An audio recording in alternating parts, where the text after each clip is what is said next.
Hello everyone, welcome back to the class again. So, in the previous class we noted why multi-stage compression can be helpful and why polytropic processes in a compressor can save a lot of work input. Uh, and in this video what we will look at is, if we do not have a device, a steady state device which is working reversibly. Okay. If we do not have that, which is true for most real devices, how to quantify the work output from the device given the exit and initial conditions, and how to compare it with a reversible device, for which we can actually calculate the work output or the work on input depending on the device. We can calculate these work inputs or outputs analytically using equations of states for reversible devices. We can't do that for irreversible devices or devices which are working irreversibly. So, we will try to see how we take care of that irreversibility and how do we quantify the work output or input, and how do we compare it to reversible how do we compare it to reversible devices. So, and we do that, I mean, let me give you a heads up, we will do that using something called an isentropic efficiency. So, we will discuss that today. So, today's topic will be irreversible steady flow devices.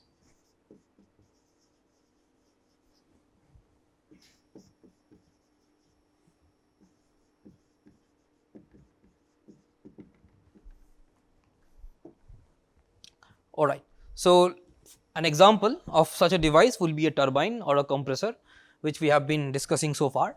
So, let us say we have a turbine.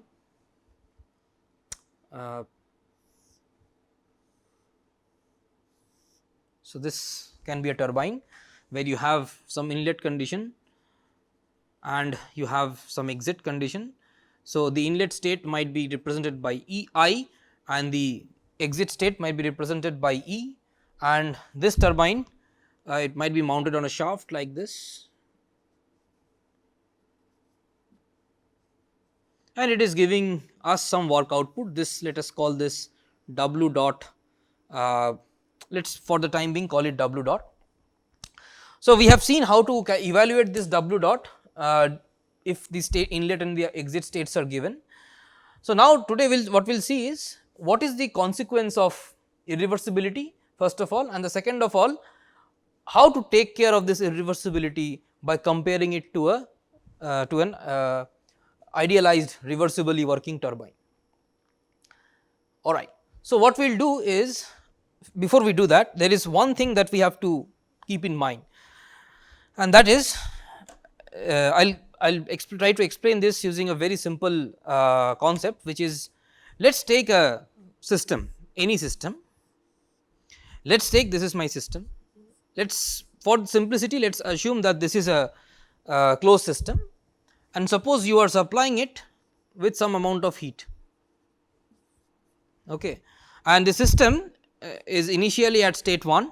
Now, if you supply this heat reversibly, and if inside the system there are no irreversibilities, then this system might undergo a reversible change of state from, let us say, state 1 to state 2. Now, let us consider the system again.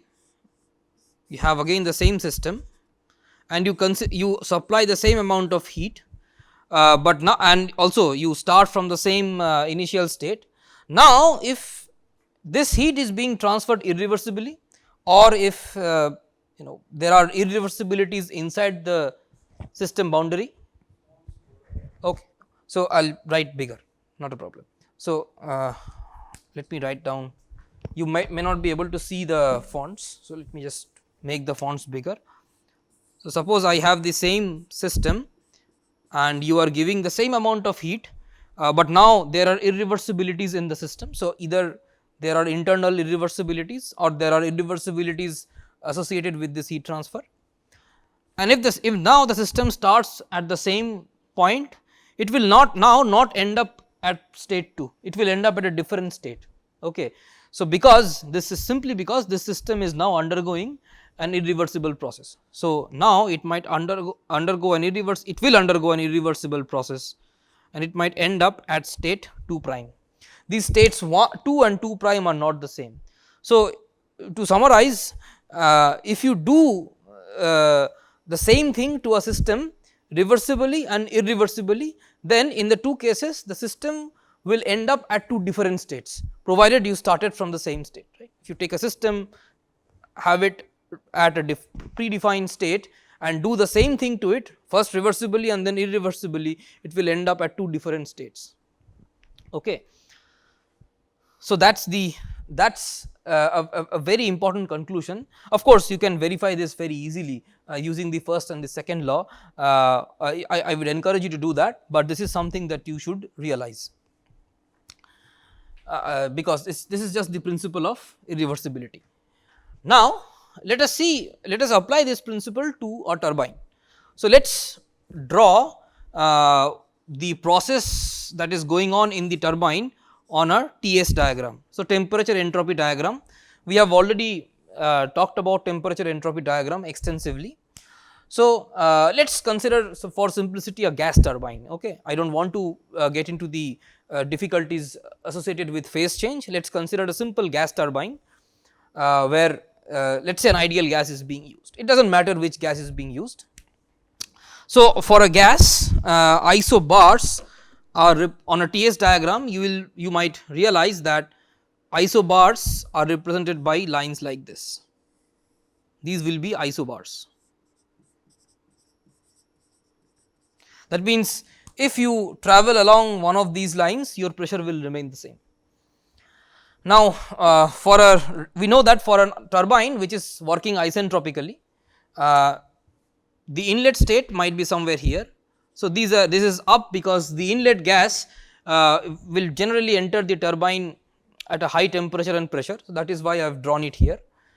And we know that for a reversible adiabatic turbine, so that means in summary, for a turbine which is working isentropically, let me again make the fonts a little bit bigger. So, for an isentropic turbine,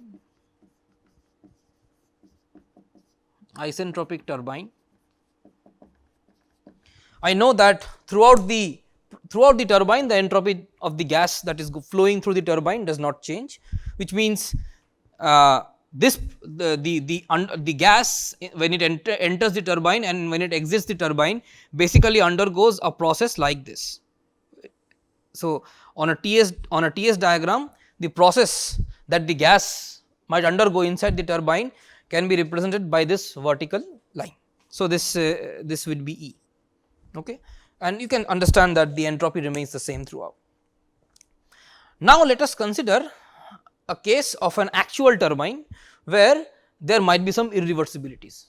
Okay. So, there might be some irreversibilities. Now, but we will again assume that the turbine is working in an adiabatic way. So, there is no heat transfer between the turbine and the surroundings, which can be made sure by insulating the turbine properly and which is usually satisfied. So, usually the heat transfer between the turbine or a compressor and the surroundings we try to limit them to a minimum. Okay. So, the whatever heat transfer is there, even if there is some, generally it can be neglected. So, now we will consider a real turbine. So, this real or actual turbine,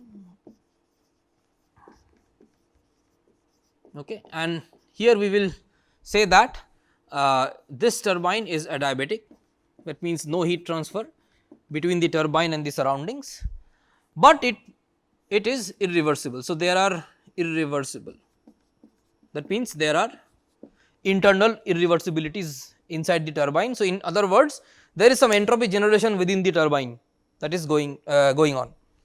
Let us try to see where this state E ends up at, or at what state would the gas exit from the turbine if this turbine, instead of working isentropically, works in an adiabatic but irreversible manner. But remember that this state I we are keeping fixed. So, we are still supplying the gas to the turbine at the same state, This we can do because the inlet state to the turbine is in our hands, okay. This we control. So, this we can keep fixed, it makes sense that we keep it fixed, but earlier for this process the turbine was working isentropically. Now, we are looking into a realistic turbine which might not work isentropically, and we know from our previous example that this exit state will change, right. So, if this gas goes through the turbine which is not isentropic, which is not reversible, the gas will not exit at this state E, it will exit at a slightly different state, okay. However, the exit, we can still say that the exit pressure remains the same. So, despite the fact that the gas might exit at a different state, we can still impose the exit pressure on the gas, right, because usually what happens is that in turbines or also in compressors, the exit pressure and the inlet pressures are more or less fixed. So, there is not much room to maneuver there. So, all we know is that with what pressure this gas is coming out, we do not know anything else about this gas, and we are claiming that if this process inside the turbine were isentropic, it would exit at state E, which is pretty obvious, dictated by isentropicity. But now we will see where does this new state lie if the gas exits at or rather if now the turbine undergoes the gas inside the turbine undergoes a adiabatic irreversible process. Let me say that, or let me denote this new exit state with EA, okay, and the previous one let me denote by ES. So, here this state I will denote by ES, okay. So, this is the exit state that the gas will come out at if the turbine were isentropic, okay. And but for an actual turbine, we are assuming that this gas is exiting at a state E actual, that is, and the EA and this ES, these two states are not the same, but we still know that the pressures at both the states are equal, because for turbines the exit and the inlet pressures are more or less fixed. The same thing goes on for compressor as well. Alright. So, then let us see, let us try to apply the second law to the turbine, second law. So, I can write ds dt Cv, my control volume is just the turbine itself, is equal to m dot S I minus S E A. See, now the gas is exiting the turbine at state E A. So, that is why I have written S E A. There are no heat transfer because the turbine is adiabatic. So, there is no heat entropy change due to heat transfer. There is some entropy change because of entropy generation, which I can write S dot gen, right. Now, since turbine is working at a steady state, this is 0, the entropy inside the turbine is not changing. So, then I can write from here that S E A is equal to S I plus S gen dot divided by m dot. So, please keep in mind all the assumptions. First of all, there is only one inlet, one exit. There is no, we have assumed importantly that there is no heat transfer from the turbine to the surroundings or from the surroundings to the turbine, okay. There is no heat transfer. So, a diabatic turbine. With all these assumptions, we end up seeing that the exit entropy, the entropy at the exit for an actual turbine will be larger than the entropy at the inlet, because second law dictates that this bit is larger than 0 because of second law of thermodynamics. So, if this is greater than 0, this is a positive quantity, that means S E A will be larger than S I.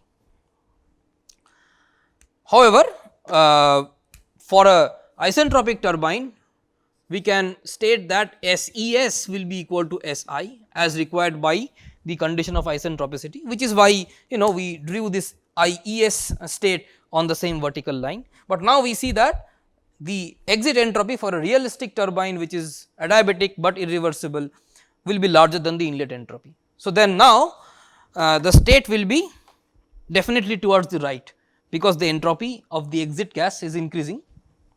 However, the pressure is fixed because the pressure will just be P, that is fixed, which means I am looking at entropy SEA and pressure PE. That means I have to be on this line at entropy value SEA, which might be somewhere here. This might be the state EA. So, in actual turbine, in an actual turbine, the gas inside the turbine might undergo a process like this. Let me draw this properly.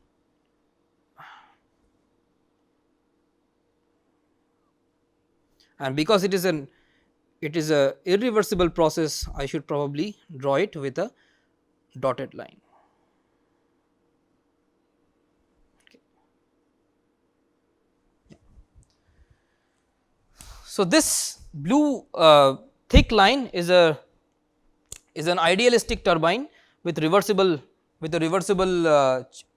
process going on inside it, and this black dotted line is an actual turbine where an irreversible process is going on, which is still adiabatic. So, this turbine is still not exchanging any heat with the surroundings, but because of irreversibilities the exit condition is slightly shifted from the inlet condition, from what it would have been if the process were reversible or if the turbine were working reversibly. So, this is an interesting point, and we can actually extend this to compressor as well. Let us take the simple example of a compressor, or let me do it here, or let me do it maybe here. I think there is enough space here. So, let us take a compressor. Similarly, for a compressor there might be exit and inlet. So, this is the inlet, this is the exit.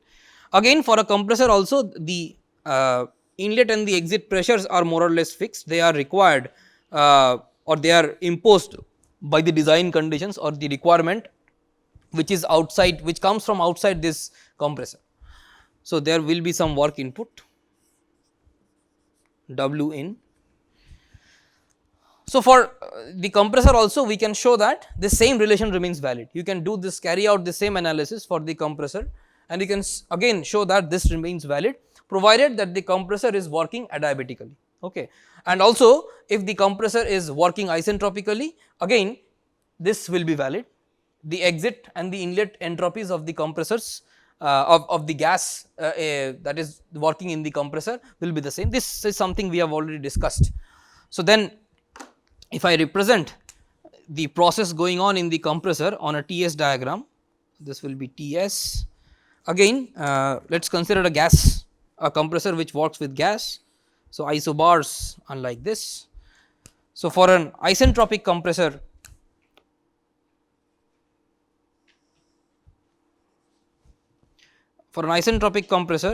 the inlet and the exit conditions will lie on this vertical line. Okay. Inlet and isentropic exit condition, that is ES. Okay. And they will be so SES will be same as SI, but again you can show that in reality the exit entropy of the compressor, the entropy at this point for a real compressor, that means E actual, will be slightly higher than that of an isentropic compressor, which means that in reality the exit condition will lie somewhere here, where let me point out that this is PE, this is PI, these two pressure levels are fixed. Okay. So, then the actual process inside the compressor might be represented by a dashed line like this. Okay. This is an actual process. Okay. So, let me just point out this is isentropic, this is also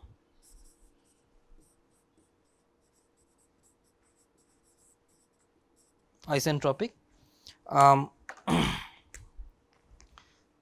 This is real, which is adiabatic plus irreversible. The same here, this black line is adiabatic plus irreversible. Okay. That means it is a real compressor. Okay.